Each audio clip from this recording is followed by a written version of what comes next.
Ministro Luiz Fux decide converter em reclamação um pedido de habeas corpus do italiano Cesare Battisti e vai enviar caso para a decisão do colegiado da corte. E você vai ver também. Justiça nega pedido do ex-governador do Rio, Sérgio Cabral, e mantém transferência para presídio federal. Ação coordenada do Ministério Público Federal quer garantir funcionamento de unidades básicas de saúde e UPAs no país. Plenário do Supremo retoma hoje julgamento da restrição a homossexuais na doação de sangue. Redução da maioridade penal e o combate à violência doméstica são temas de reunião entre presidente do Supremo e representantes de Organização de Defesa dos Direitos Humanos. E TSE empossa corregedor-geral da Justiça Eleitoral e 2 novos ministros. Essas e outras notícias agora no Jornal da Justiça.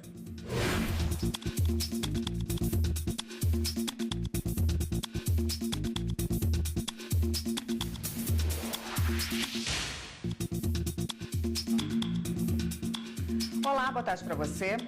Está mantida a transferência do ex-governador do Rio, Sérgio Cabral, para um presídio federal. O desembargador Abel Gomes, do Tribunal Regional Federal da 2ª Região, negou o pedido de liminar feito pela defesa. Os detalhes com a repórter Carolina Chaves. Boa tarde, Carolina. Boa tarde, Érica. Boa tarde a todos. Olha, no despacho, o desembargador afirmou que as declarações do ex-governador do Rio de Janeiro no último depoimento não foram meros desabafos, como alegou a defesa do ex-governador no pedido de liminar. O magistrado ressaltou ainda que a postura e tom adotados pelo ex-governador foram para constranger o juiz Marcelo Bretas e que por diversas vezes ele enfrentou a autoridade judiciária. Sérgio Cabral disse em depoimento na última segunda-feira que todo o processo seria um grande teatro e que a atuação do juiz Marcelo Bretas se dava pelo sentimento pessoal de se autoprojetar publicamente. O Departamento Penitenciário Nacional já recebeu formalmente o pedido de transferência de Sérgio Cabral para uma penitenciária de segurança máxima. Após definição feita pelo DEPEN de qual a unidade mais adequada dentre as 4 existentes, o juiz corregedor da unidade escolhida vai decidir se aceita ou não Sérgio Cabral nessa unidade. A decisão, Érica, deve sair nos próximos dias. Érica. Obrigada, Carolina. O ministro Marco Aurélio, do STF, rejeitou nesta terça o pedido para suspender a votação de denúncia contra o presidente Michel Temer. Com a decisão, a sessão foi aberta hoje pela manhã na Câmara. A repórter Evne Araújo está lá e tem as informações para a gente. Boa tarde, Evne. Boa tarde. Por enquanto, a sessão está aberta, mas aguarda-se um quórum de 342 deputados para dar início às votações. Até o momento, 278 parlamentares registraram presença aqui no plenário.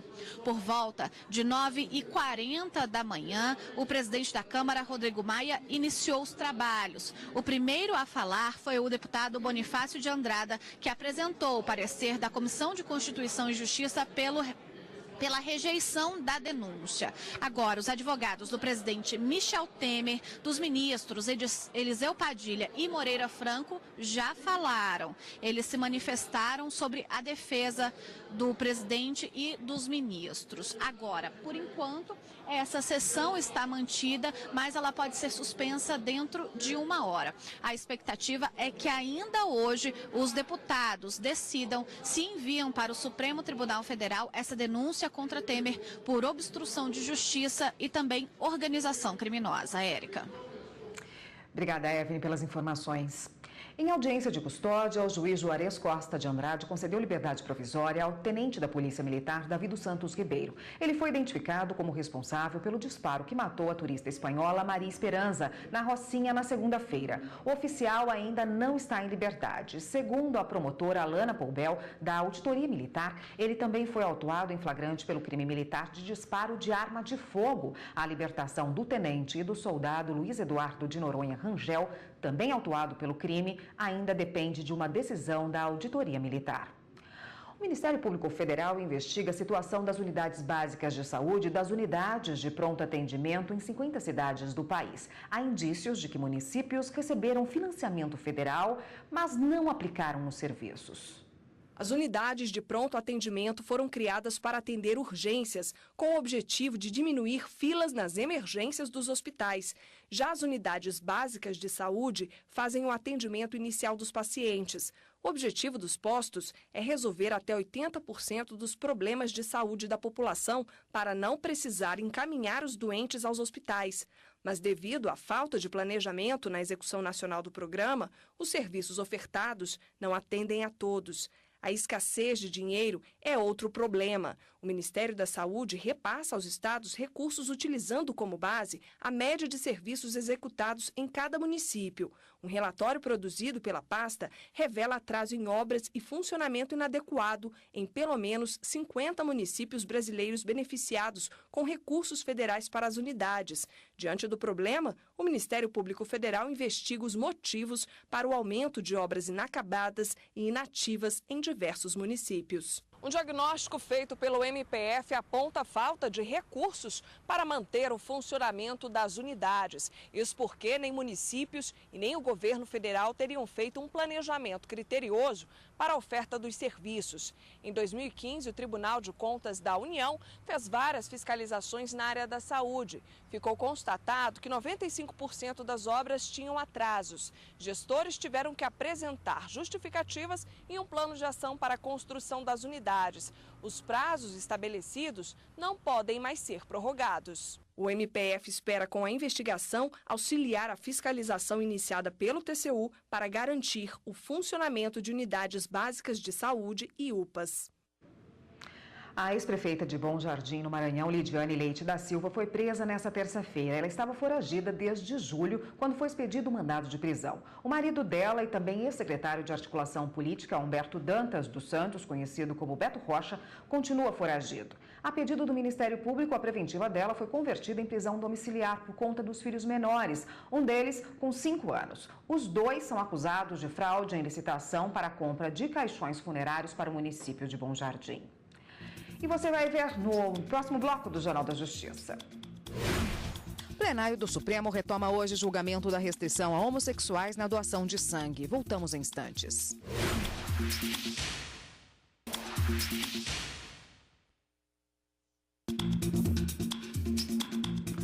Os advogados do ex-presidente Lula entregaram à Justiça Federal do Paraná documentos referentes ao apartamento vizinho ao do ex-presidente em São Bernardo do Campo, que é investigado na Operação Lava Jato. Os documentos incluem um contrato original de locação, também 31 recibos originais de aluguel e uma carta do empresário dono do apartamento para Marisa Letícia. A propriedade do apartamento faz parte de uma denúncia apresentada pelo Ministério Público Federal, que acusa Lula de receber propina da Odebrecht em decorrência de contratos com a empreiteira e a Petrobras.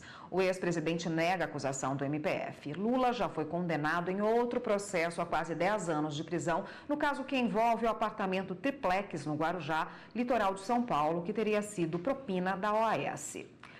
Em sessão da primeira turma do Supremo, o ministro Luiz Fux decidiu converter o pedido de habeas corpus do italiano Cesare Battisti em reclamação e enviar o processo para a decisão do colegiado da Corte. Battisti tenta impedir a renovação do pedido de extradição dele para a Itália.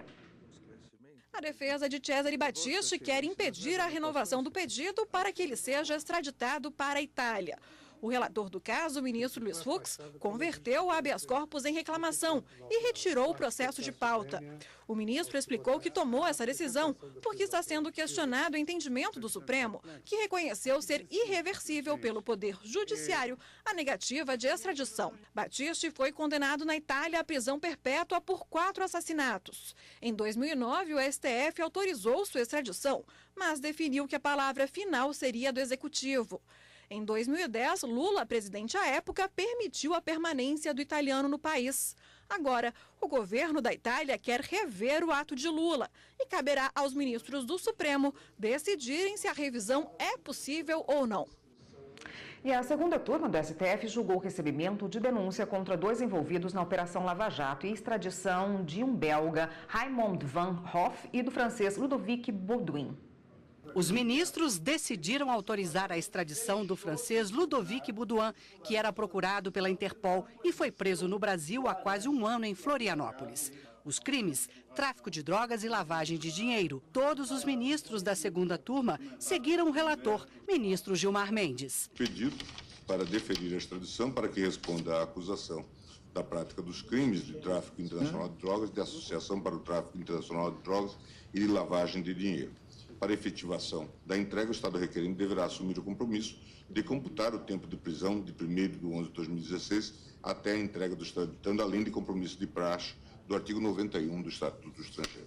A segunda turma também votou pela extradição para a Bélgica de Raymond von Hoff por tráfico de drogas. Segundo a decisão, o governo belga deve contar o tempo de prisão cumprida no Brasil, como prevê a legislação brasileira. Essa medida também vale para o francês Ludovic Boudouin. Os ministros adiaram o recebimento de denúncia contra 2 envolvidos na Operação Lava Jato. O deputado federal Eduardo da Fonte, do PP de Pernambuco, e Djalma Rodrigues de Souza Neto, ex-diretor de Novos Negócios da Petroquisa, um braço da Petrobras. Eles são acusados de corrupção passiva e lavagem de dinheiro. O ministro Ricardo Lewandowski votou pelo recebimento parcial da denúncia, acompanhando o relator, ministro Edson Fachin. A meu sentir, a denúncia mantém-se adequada e minuciosa, com a minuciosa indicação das condutas delituosas imputadas, a partir de elementos aptos a tornar plausível a acusação que permite pleno exercício de defesa, tal como exigido pela jurisprudência cristalizada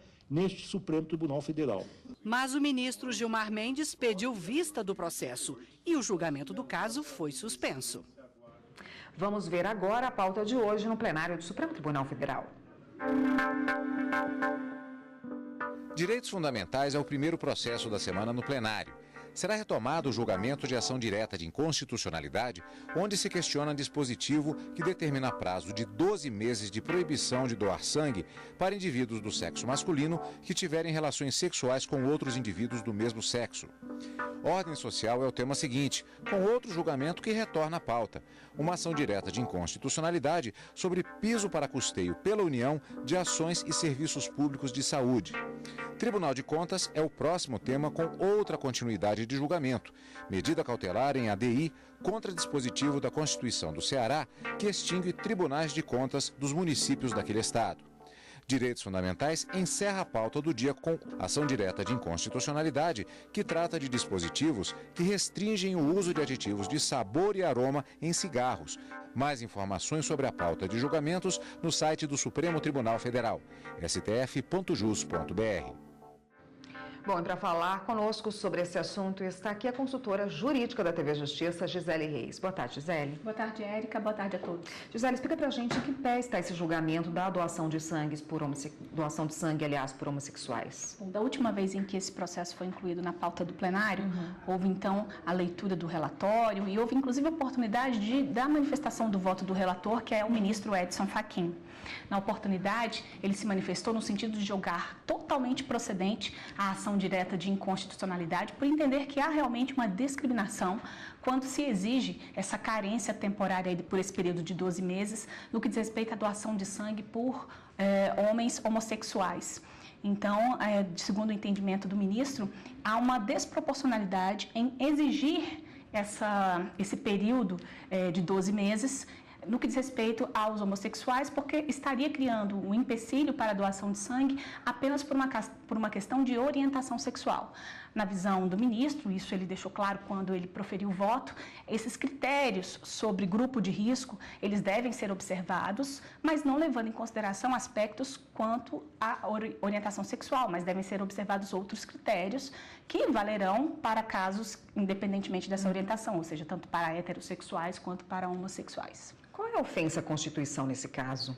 Bom, o Partido Socialista Brasileiro, quando entrou com essa ação, inclusive com um pedido de liminar, e ele aponta que haveria ofensa ao princípio da dignidade da pessoa humana, princípio da igualdade, porque você tem um tratamento diferenciado entre heterossexuais e homossexuais, e também o princípio da própria proporcionalidade, ou seja, essa vedação, inclusive o próprio partido esclarece na ação direta de inconstitucionalidade que a Anvisa já chegou a proibir a ter uma proibição que não permitia nenhum tipo de doação, era uma proibição permanente. E aí agora a norma, tanto do Ministério da Saúde quanto da Anvisa, estabelece essa proibição temporária. Só que na prática o partido argumenta que casais homossexuais que vivem numa relação duradoura acabam que ficam impedidos de doar sangue permanentemente. Por quê? Porque não conseguem cumprir esse prazo de 12 meses entre a última relação sexual. Então, na prática, isso acabaria impedindo a doação. É nesse sentido que o partido pede a declaração de inconstitucionalidade desses dispositivos. E, como eu acabei de mencionar, o ministro Edson Fachin já chegou, inclusive, a votar nesse sentido. Algumas instituições foram admitidas nesse processo, né? O que elas defendem? Foram admitidas, Érica, porque o tema permite a ampliação do debate e foram admitidas, então, o que a gente chama de terceiros interessados, que são os amigos da corte. E aí a gente pode até, inclusive, lembrar que eles, no momento em que eles assumiram a tribuna para poder fazer as sustentações orais, todos os 8 amigos da corte que subiram ao plenário, eles defenderam a inconstitucionalidade dessas medidas. E só para você ter uma ideia, foram pessoas que tiveram a oportunidade de se manifestar, são entidades relacionadas ao direito de família, à proteção dos direitos dos homossexuais, inclusive pessoas da área acadêmica, enfim, foram diversas instituições, 8 delas chegaram a subir à tribuna, conforme eu acabei de dizer, defendendo então a inconstitucionalidade da medida.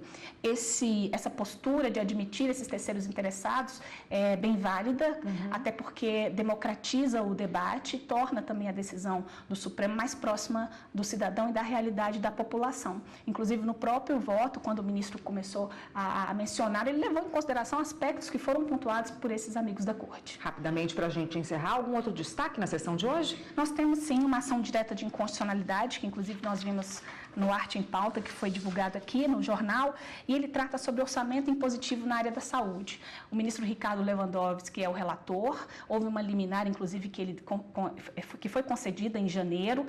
Em questionamento está uma emenda constitucional, a de número 86, que é de 2015, e que, segundo a Procuradoria-Geral da República, ela acaba reduzindo drasticamente orçamentos da área de saúde, que isso acabaria provocando um impacto negativo nessa área de prestação de serviço público. Então, na pauta de hoje, o plenário volta a analisar, houve apenas a oportunidade da leitura do relatório, das manifestações orais, mas o plenário pode, então, prosseguir na análise desta ação direta de inconstitucionalidade. Tá ótimo, Gisele. Obrigada pelas suas explicações por hoje. Amanhã a gente volta a falar desse assunto para ver o que os ministros decidiram. Sim, obrigada, até amanhã. Eu que agradeço. Até lá. E você vai ver no próximo bloco do Jornal da Justiça. Redução da maioridade penal e combate à violência doméstica são temas de reunião entre presidente do Supremo e representantes de organização de defesa dos direitos humanos. A gente volta já já.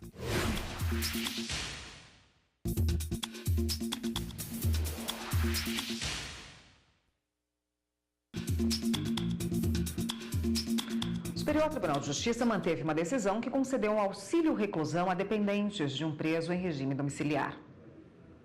O auxílio-reclusão é um benefício previdenciário pago pelo INSS aos dependentes do preso que se enquadra na qualidade de segurado durante o período de reclusão.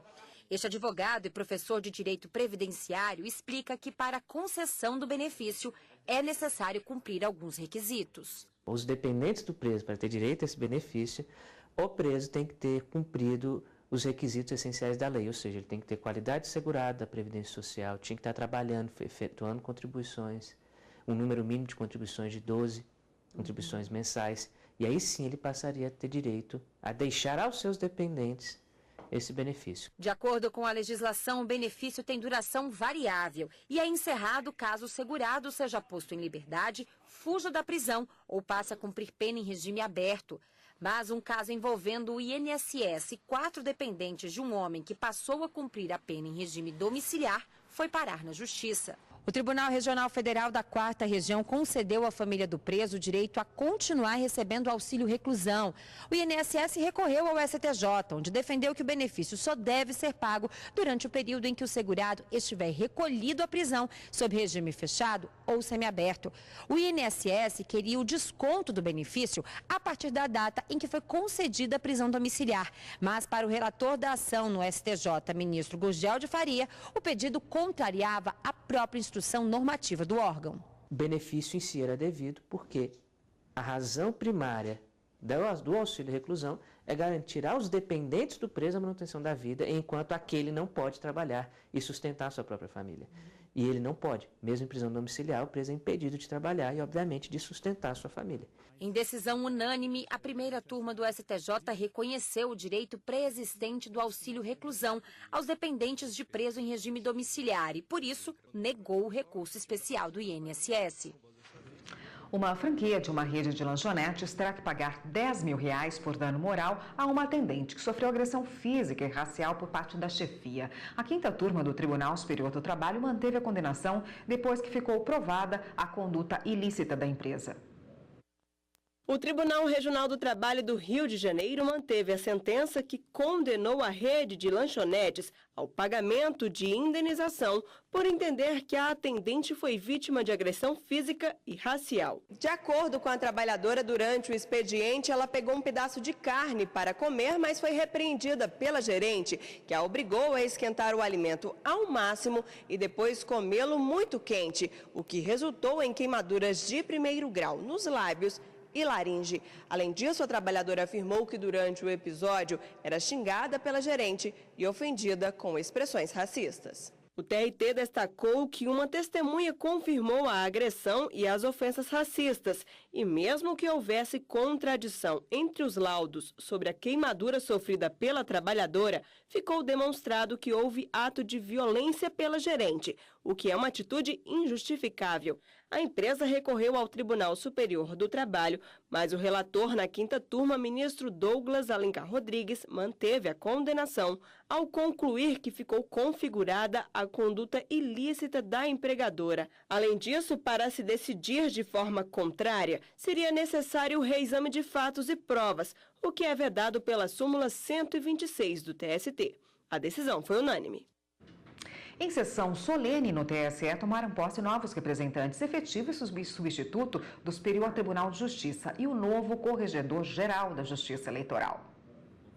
A sessão de posse do ministro Napoleão Nunes Maia Filho como Corregedor-Geral Eleitoral, do ministro Jorge Mussi como membro efetivo da Corte do TSE e do ministro Luiz Felipe Salomão como ministro substituto do Tribunal foi acompanhada por mais de 300 pessoas. Entre os presentes estavam a Procuradora-Geral da República, Raquel Dodge, e ministros do Supremo Tribunal Federal. Após a execução do hino nacional, os 3 magistrados assinaram os termos de posse. Ainda no plenário do Tribunal Superior Eleitoral, o novo Corregedor-Geral Eleitoral falou sobre as expectativas para o cargo. Quem agora assume a Corregedoria Eleitoral não traz um programa administrativo cheio de novidades e surpresas.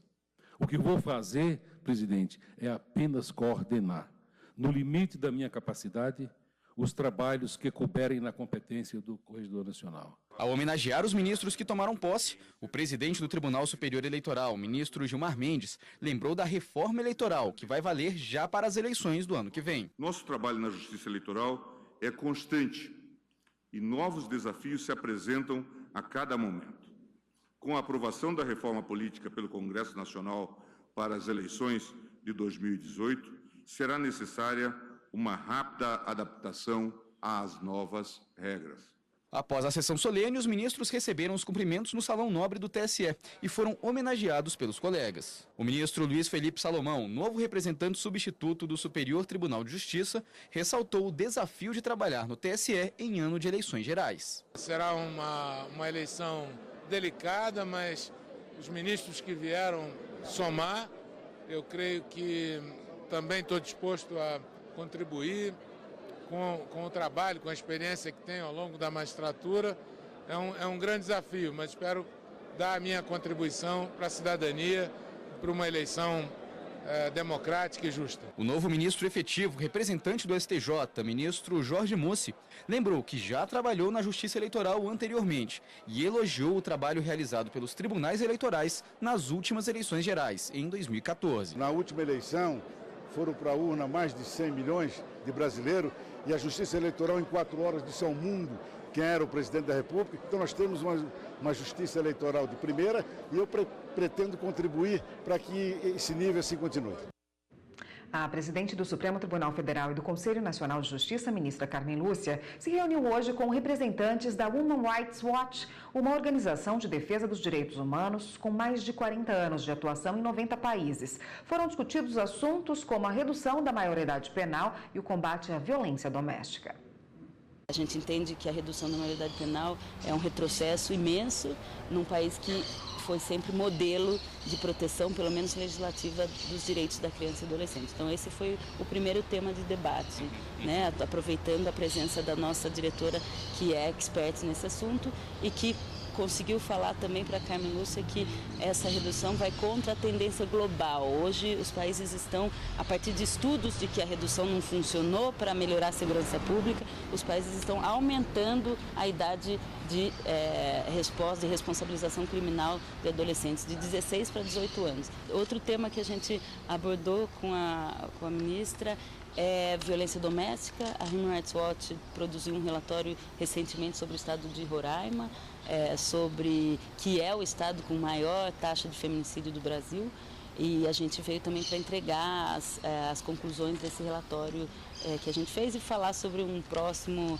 estudo que a gente está fazendo no estado de São Paulo, então com o objetivo de juntar esforços também e abrir um canal de interlocução, sendo que esse é um assunto que a ministra Carmen Lúcia tem falado bastante, e a gente sabe que é do interesse dela que a gente enfrente definitivamente a violência doméstica no Brasil.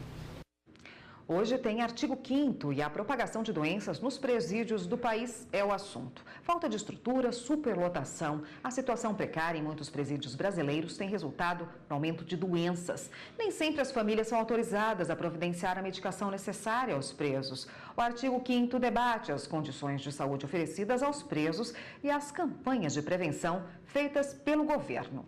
É hoje às 8h30 da noite.